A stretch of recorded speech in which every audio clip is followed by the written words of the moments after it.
नमस्कार, Byju's exam prep IAS Hindi में आप सभी का स्वागत है।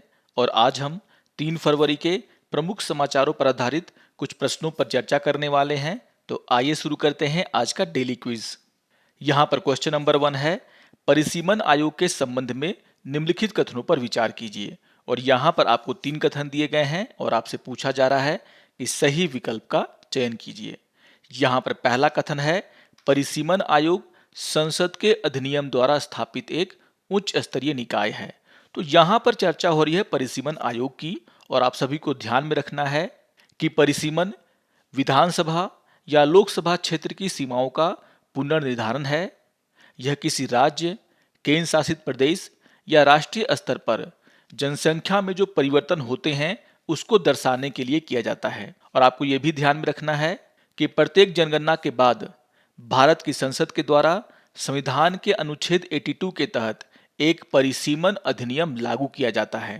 और इसके आधार पर अगर देखा जाए तो यहाँ पर पहला कथन पूरी तरीके से सही है।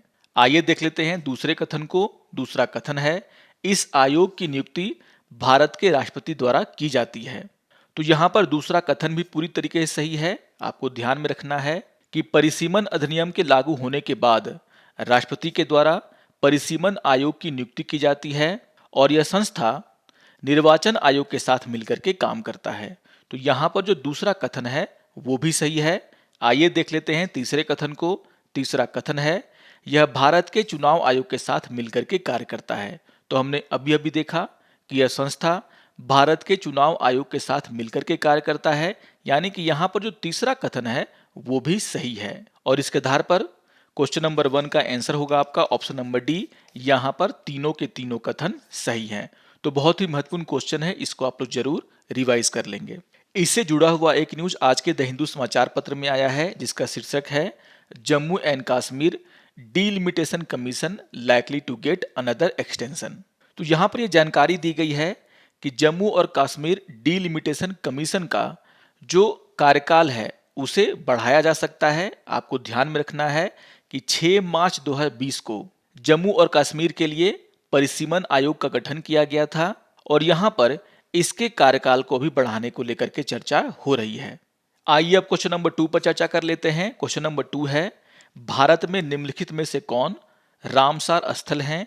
और यहाँ पर आपको 4 स्थलों के नाम दिए गए हैं और आपसे पूछा जा रहा है सही विकल्प का चयन कीजिए। तो यहाँ पर 4 स्थलों के नाम दिए गए हैं, जिसमें जो पहला स्थल है वह है सुल्तानपुर राष्ट्रीय उद्यान, जो कि हरियाणा में है। तो आपको ध्यान में रखना है कि सुल्तानपुर राष्ट्रीय उद्यान रामसर स्थल है।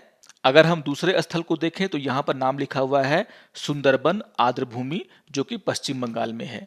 आपको ये भी ध्यान में रखना है कि सुंदरबन आर्द्रभूमि भी रामसर स्थल के रूप में नामित किया जा चुका है।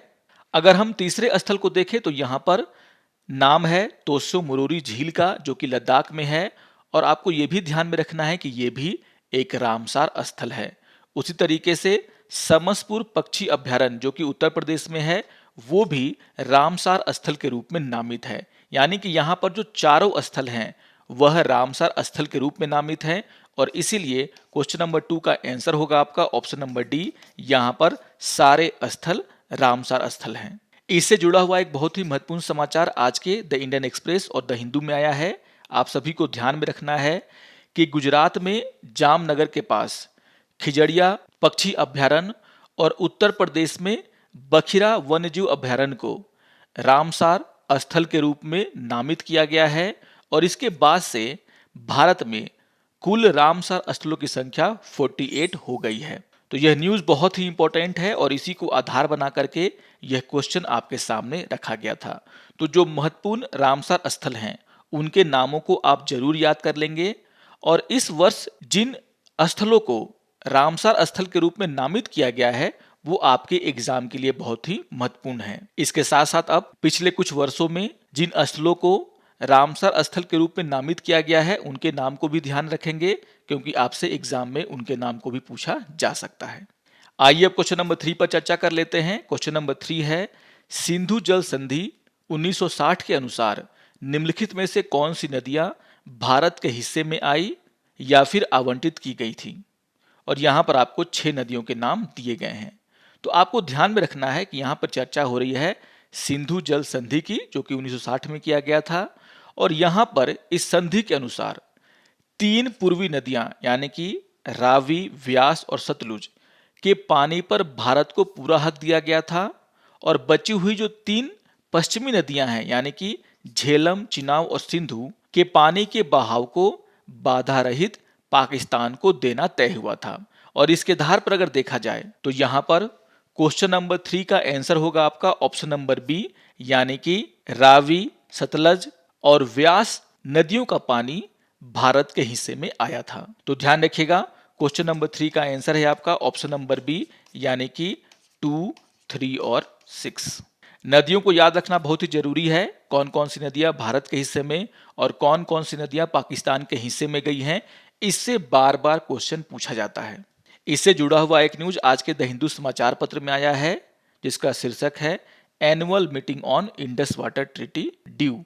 तो यहाँ पर जो एनुअल मीटिंग होती है, जो सालाना बैठक होती है इंडस वाटर ट्रीटी के अनुसार, वो अभी तक नहीं हुआ है और इसकी जानकारी इस न्यूज में दिया गया है। आइए अब क्वेश्चन नंबर 4 पर चर्चा कर लेते हैं। क्वेश्चन नंबर 4 है भारत निर्यात आयात बैंक यानी कि export import bank of India, जिसे हम शॉर्ट में एक्सिम बैंक कहते हैं, के संबंध में निम्नलिखित कथनों पर विचार कीजिए। और यहां पर आपको 3 कथन दिए गए हैं और आपसे पूछा जा रहा है सही विकल्प का चयन करें।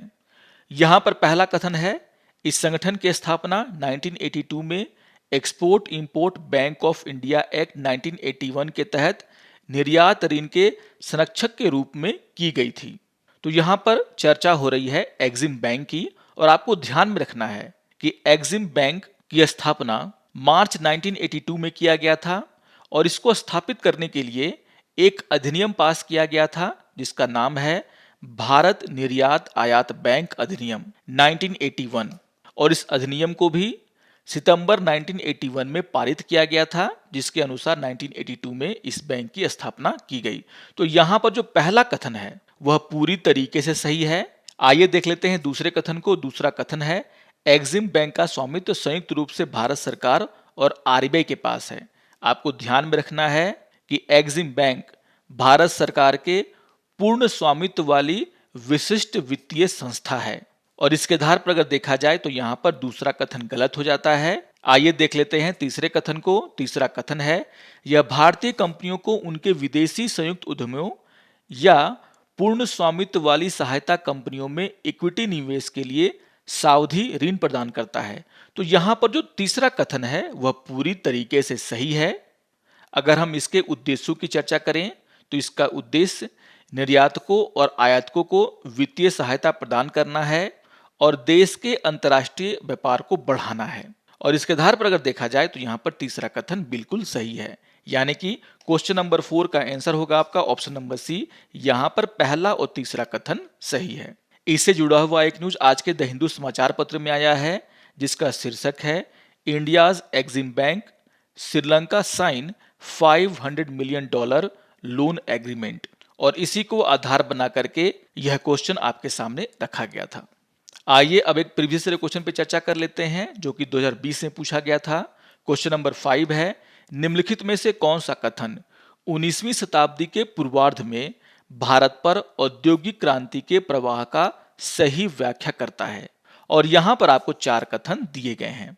तो यहां पर आपको ध्यान में रखना है कि यहां पर चर्चा हो रही है 19वीं शताब्दी के पूर्वार्ध की। और यहां पर जो पहला कथन है वो ये है कि भारतीय दस्तकारी उद्योग नष्ट हो गए। तो ये बिल्कुल सही है। अगर हम भारत के जो पारंपरिक कुटीर उद्योग थे, हस्तशिल्प उद्योग थे, उन पर औद्योगिक क्रांति का जो परिणाम था उसको देखें तो यहाँ पर भारत के जो कुटीर उद्योग, हस्तशिल्प उद्योग थे वे सारे के सारे इसके कारण नष्ट हो गए थे। यानी कि यहाँ पर जो पहला कथन है वो सही है। और इसीलिए क्वेश्चन नंबर 5 का आंसर होगा आपका ऑप्शन नंबर ए, यानी कि भारतीय दस्तकारी उद्योग नष्ट हो गए थे। आइए अब आज के तथ्य के ऊपर चर्चा कर लेते हैं। आज हम चर्चा करने वाले हैं असम अरुणाचल सीमा विवाद के ऊपर। इससे जुड़ा हुआ एक न्यूज आज के द इंडियन एक्सप्रेस में आया है, जहां पर इस विवाद को समझाने का प्रयास किया गया है। आप सभी जानते हैं कि अरुणाचल प्रदेश पहले असम का ही हिस्सा था और 1972 में इसे वहां से अलग किया गया, पहले यूनियन टेरिटरी के रूप में और आगे चल करके 1987 में इसे पूर्ण राज्य का दर्जा दे दिया गया। हालांकि यह जो विवाद है वो औपनिवेशिक काल से चला रहा है, जब अंग्रेजों ने 1873 में मैदानों और सीमांत पहाड़ियों के बीच एक काल्पनिक सीमा का निर्धारण करते हुए इनर लाइन विनियम की घोषणा की थी, जिसे बाद में 1915 में उत्तर पूर्वी सीमांत क्षेत्रों के रूप में नामित किया गया था। और यही वह क्षेत्र है जो आज का अरुणाचल प्रदेश है। जैसा कि मैंने कहा कि अरुणाचल प्रदेश 1972 में यूनियन टेरिटरी के रूप में असम से अलग हुआ था और 1987 में उसे पूर्ण राज्य का दर्जा दे दिया गया था। लेकिन यहाँ पर अरुणाचल प्रदेश के बनने से बहुत पहले 1951 में एक नोटिफिकेशन लागू किया गया था, जिसे अभी अरुणाचल प्रदेश स्वीकार नहीं करता है। आपको ध्यान में रखना है कि 1951 में केंद्र सरकार ने बारदोलई कमेटी बनाई थी और इस कमेटी ने यह अनुशंसा की थी कि 3648 किलोमीटर मैदानी इलाके जो आज के दरांग, धेमाजी और जिनेऊ जिले हैं को असम में ट्रांसफर कर देना चाहिए, और यहाँ पर इन इलाकों को असम में ट्रांसफर कर दिया गया। अब यहाँ पर जब अरुणाचल को असम से अलग किया गया तो अरुणाचल ने इसे मानने से इनकार कर दिया, और अरुणाचल का ये कहना है कि इस प्रक्रिया में उनसे राय नहीं ली गई थी। जिन मैदानी इलाकों को असम को दिया गया है वहां पर पहले से ही अरुणाचल के लोग रहते हैं, और इसीलिए अगर हम संस्कृति और ट्रेडिशन की बात करें तो इन इलाकों पर अरुणाचल का हक है, और इसीलिए यहाँ पर अरुणाचल प्रदेश इन इलाकों को बार बार वापस मांगता है, जिसको लेकर के असम और अरुणाचल प्रदेश के बीच में डिस्प्यूट चल रहा है। इसको सुलझाने के लिए बहुत सारी कोशिशें की गई। 1979 में दोनों सरकारों के द्वारा एक संयुक्त कमेटी बनाई गई थी, पर इसका कोई हल नहीं निकला। इसके बाद 2007 में तरुण चटर्जी कमीशन के सामने अरुणाचल प्रदेश ने जमीन की मांग को और बढ़ा दिया। यहाँ पर उसके द्वारा पहले 956 वर्ग किलोमीटर मांगा जा रहा था वापस, और यहाँ पर उसने जो है इसे बढ़ा करके 1119.2 वर्ग किलोमीटर कर दिया। हालांकि 2009 में असम ने यह दावा खारिज कर दिया था और अभी तक इसका समाधान नहीं निकला है। तो यहाँ पर आपको ध्यान में रखना है कि आखिर यह मामला क्या है, जिसको यहाँ पर समझाने का प्रयास किया गया है। आशा करता हूं कि आपको आज का ये डेली क्विज पसंद आया होगा। सारे क्वेश्चन बहुत ही महत्वपूर्ण हैं, बहुत ही महत्वपूर्ण समाचारों से जुड़े हुए हैं, इसीलिए आप इन सभी को रिवाइज कर लेंगे। और अगर आपको ये वीडियो अच्छा लगे तो आप जरूर इसे लाइक करें, शेयर करें और दूसरों को भी सब्सक्राइब करने के लिए प्रेरित करें। तो मिलते हैं डेली क्विज के अगले अंक में, तब तक के लिए नमस्कार और धन्यवाद।